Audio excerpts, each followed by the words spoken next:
Well, hi there, Scott here, founder and strategist at Innate Strategies, creator of Emergent Impact. The Emergent Impact training is designed to ensure your ability to solve complex multi-stakeholder problems, the kinds of wicked problems now increasingly confronting us in today's world, problems increasing at an increasing rate. This is the second in a series of content videos for the training. If you'd like to know more about the context within which this video sits, please visit my Think of It training site at courses.emergentimpact.com.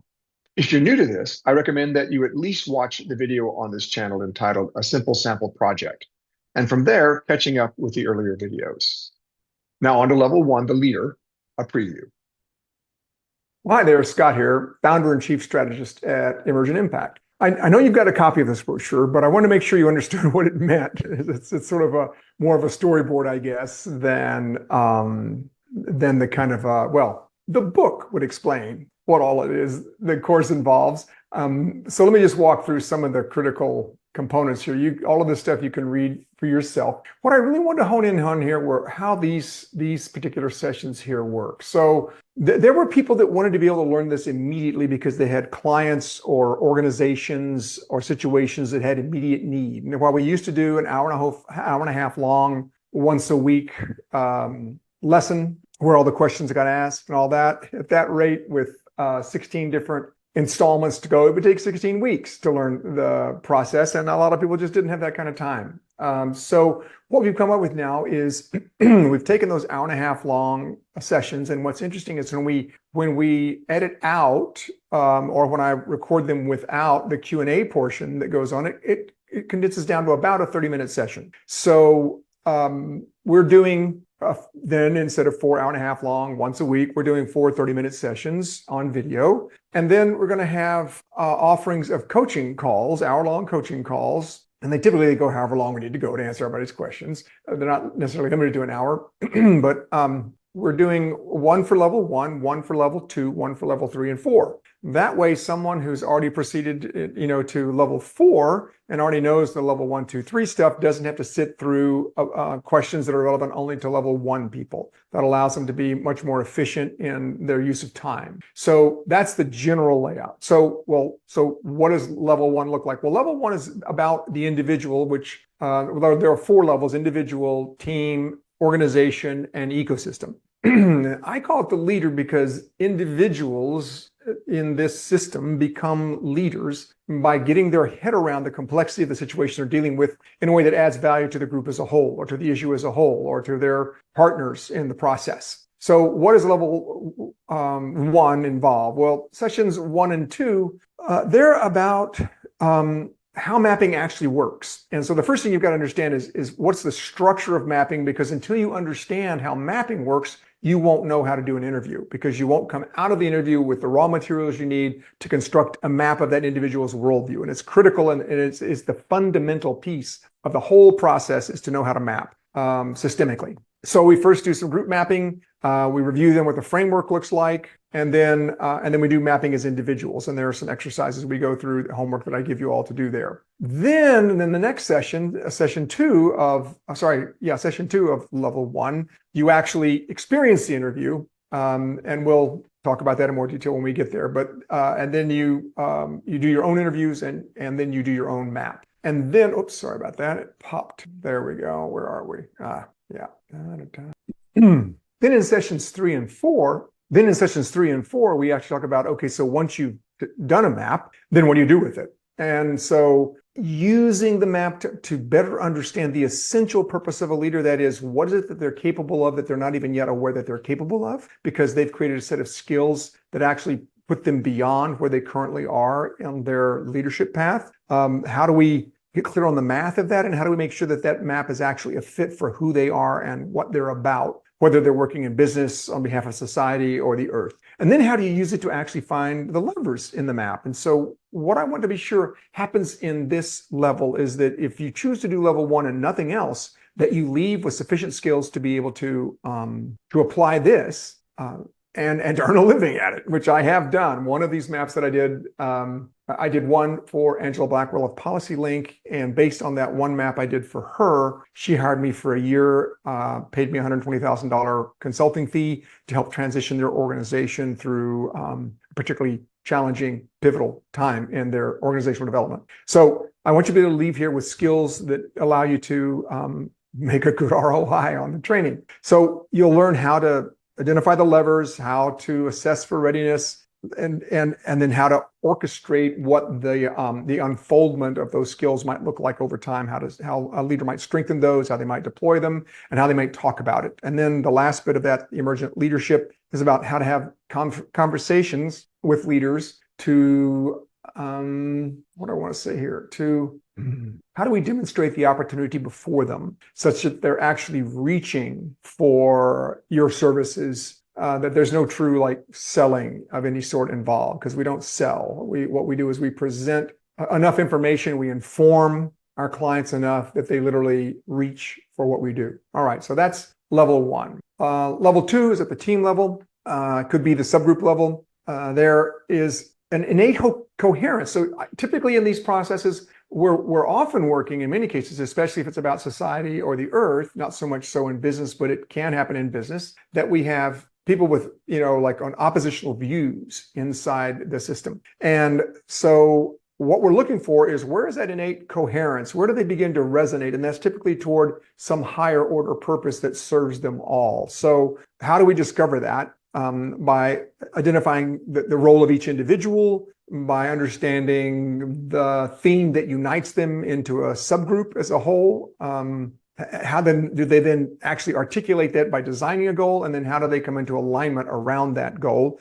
And then down here, then what's happening to that goal over time? And this is probably the most, it's one thing to set a goal for the group. Okay, cool. We've got a goal. Yeah, yay. But what's more compelling is to understand what's happening to that goal over time, such that it mandates that we work together in order to make sure that the thing that we care about actually survives and thrives. And so that's where we look at behavior over time, and we design for that, and then we anchor ourselves in that reality. And then at the team level, there's also a time when we begin to talk about the integrated map. Typically in the flow of work, we introduce the integrated map at the team level or the subgroup level. We'll talk more about why I use the term subgroup when in the training, and there's a critical reason for that. However, the integrated map it's particularly important to introduce it at this juncture for specific reasons about the level of energy and coherence they've developed as a team, and their ability to literally attack the integrated map in such a way that it improves it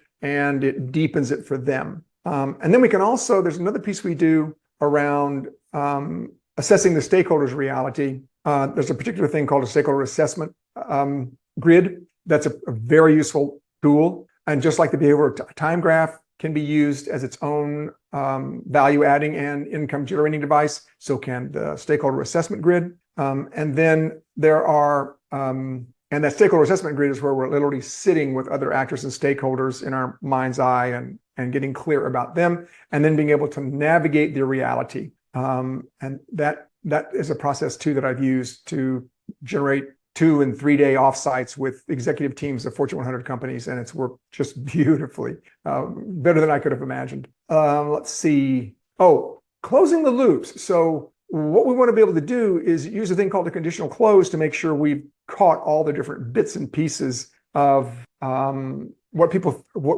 keeping people from committing to going forward, or what's keeping them from feeling confident that they're going to be able to succeed. And a conditional close is a great tool for that. And that helps move them toward a self-organizing system. And so what are we doing to begin to move them towards a self-organizing system such that this thing can actually operate at scale and at speed? And then again, how do we, communicate about this? And that's a whole other piece there. And this is more, this emergent leadership is about how do you become a true thought partner to a leader? How do you have conversations from the team perspective? So it's a great way to create a bird's eye view, objective way of thinking about a leader's relationship with their team and the goal, so that it depersonalizes the role of the leadership and makes it more of a role than a person. And we talk about that. And then how do you contract on behalf of the team? And then again, well, not again, but here, then we want to talk about what are other independent learning pathways you can engage in so that you can carry on your own.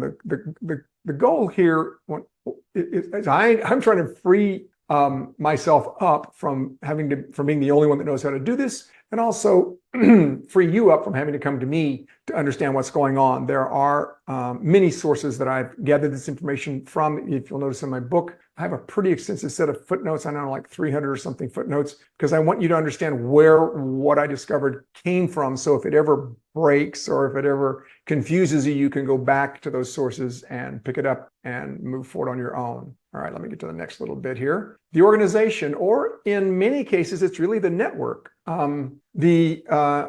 Because more and more we're having to operate in extra organizational ways. That is, many organizations are having to collaborate in order to solve these complex problems, because these problems involve many different sectors of society or many different sectors of the environment or of business. So the organization or the network here, in this first one, the strategic foundation, this is where we really get into creating the integrated map. We alluded to it before, but now you're actually sitting down. You've got a whole bunch of individual maps that you've done in the typical project. And now you have to bring those individual maps together and create the unified whole. And that unified whole then needs to be able to represent all of the individuals that you've interviewed and be reflective of other individuals, because the people you interviewed were simply placeholders for whole sets of stakeholders. So the map should be reflective of the whole. So what's the mindset you have to have for that? How do you begin to approach it? How do you frame it? And then how do you actually do the map?